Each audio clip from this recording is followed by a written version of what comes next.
Alright guys, welcome back. We have another question from the second chapter of engineering mechanics and statics. And we have these two forces F1 and F2 that are acting on the screw I. If their lines of action are at angle theta apart and the magnitude of each force is F, so we know that these two forces have the same magnitude. So we need to determine the magnitude of the resultant of these two forces. We show it with Fr and also the angle between Fr and F1. Alright, so as we talked about, for finding the resultant, we're going to use the parallelogram law, basically. So we're going to consider one force parallel to F1, exactly the same magnitude, and we have one force for F2, again, same magnitude, and the vector that connects this point to here is going to be our Fr. Alright, so we're going to have this parallelogram where this angle is theta, and we know if that angle is theta, this one's also theta.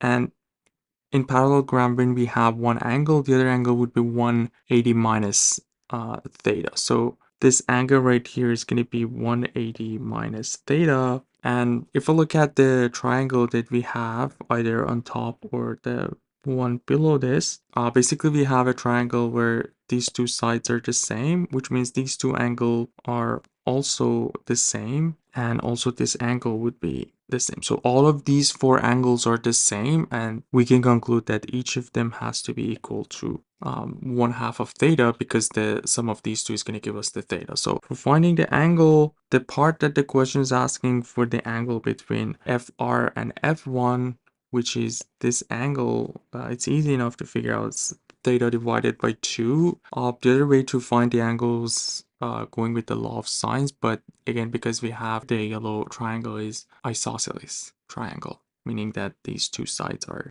the same. All right, let's move on to finding out the Fr.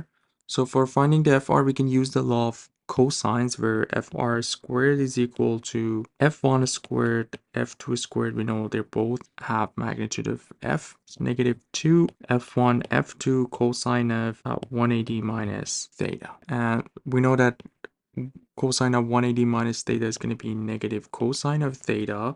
So basically Fr squared is equal to 2f squared plus 2f squared cosine of theta. So now we can take the square root on each side. So Fr is equal to, and if we factor the 2f squared in here, so this is basically 2f squared times 1 plus cosine of theta. And if we do the square root on each side, we're going to get f square root of 2 times square root of 1 plus cosine of theta. And this is something familiar for us. We know from the double angle identity that cosine of 2x is equal to 2 cosine squared of x minus 1. So if we just add 1 on each side, we're going to have 1 plus cosine of 2x is equal to, and we can bring the 2 in here,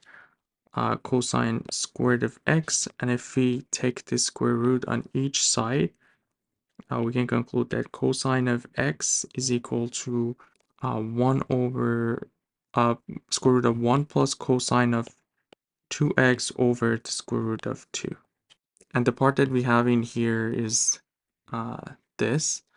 So basically, we can, instead of, if we just cross multiply it, 1 plus square root of 1 plus cosine of 2x is equal to square root of 2 times cosine of x. So instead of this part, we just have cosine of theta, which means this will be equal to f square root of 2 times. We're just going to put this value, and this is theta, which means this has to be theta divided by 2. So square root of 2 times cosine of 1/2 of theta. And yeah, so like finding Fr now it's pretty easy. So our Fr is basically 2f.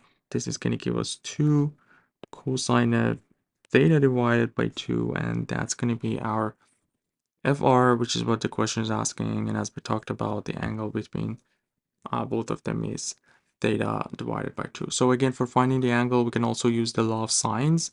And yeah, I hope everything was clear. Let me know if you guys have any questions. You guys take care. I'll see you in the next video. Have a good one.